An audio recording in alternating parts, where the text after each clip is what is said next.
The legendary commander of Apollo 13, Jim Lovell, has passed away at the age of 97. Graduating from the United States Naval Academy, Lovell flew fighters such as the McDonnell Banshee on a Western Pacific deployment aboard the aircraft carrier USS Shangri-La, where he added to his 107 total carrier deck landings. Upon returning to shore, his aviation career continued, becoming a flight instructor and eventually a test pilot following a 6-month course at the Naval Air Test Center. Lovell was among 110 military test pilots considered for the original Mercury 7, NASA's first astronaut class. This consideration would end up unsuccessful, however his bid for Astronaut Group 2, selected in 1962, would prove less so. 3 years later, he would first fly into space as the pilot of Gemini 7, which conducted the first ever crewed rendezvous in space along with Gemini 6A. The following year, he would command Gemini 12, which featured 3 EVAs from then rookie pilot Buzz Aldrin. But of course, he is most renowned through his Apollo flights, the first of which was Apollo 8.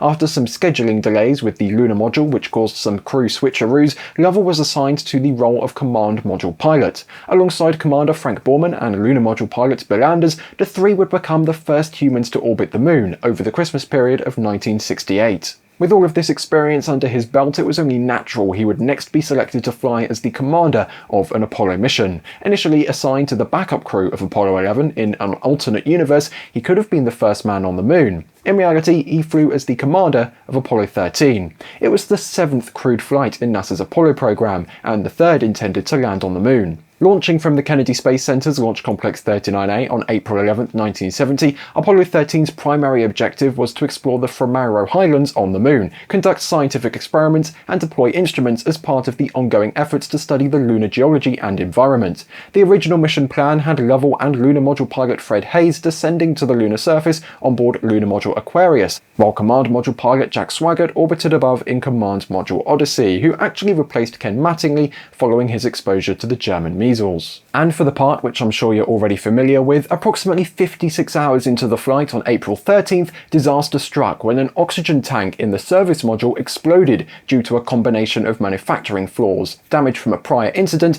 and electrical issues during a routine stir of the tanks. Said explosion caused a sudden loss of oxygen, power, and water in the command module, venting precious resources into space and severely damaging the spacecraft systems. The crew reported feeling a bang and a shudder, which led to Lovell's now famous radio transmission. Houston, we've had a problem. Faced with dwindling electrical power, limited oxygen, and rising carbon dioxide levels, the lunar landing attempt was aborted as the mission shifted focus entirely to the astronaut's survival and safe return to Earth. The crew and ground teams improvised a power-down sequence with the command module to conserve energy and used the LEM as a makeshift lifeboat for life support and propulsion, including 2 hand-flown burns, immortalized by the 1995 film. These course corrections moved the spacecraft into a free return trajectory, which culminated in a safe splashdown on April 17th in the Pacific Ocean. Prior to that, though, the crew had to face re-entry. In preparation, they jettisoned the service module, which presented the harrowing sight of what the explosion had left behind. The capsule faced a shallower re-entry profile than expected, which prolonged the blackout period by 2 minutes. Eventually, though, to incredible scenes of jubilation, Odyssey's radio transmissions made it through to mission control. Apollo 13 is often dubbed as a successful failure and led to significant redesigns in subsequent Apollo spacecraft, improving safety for the remaining Apollo and Skylab missions.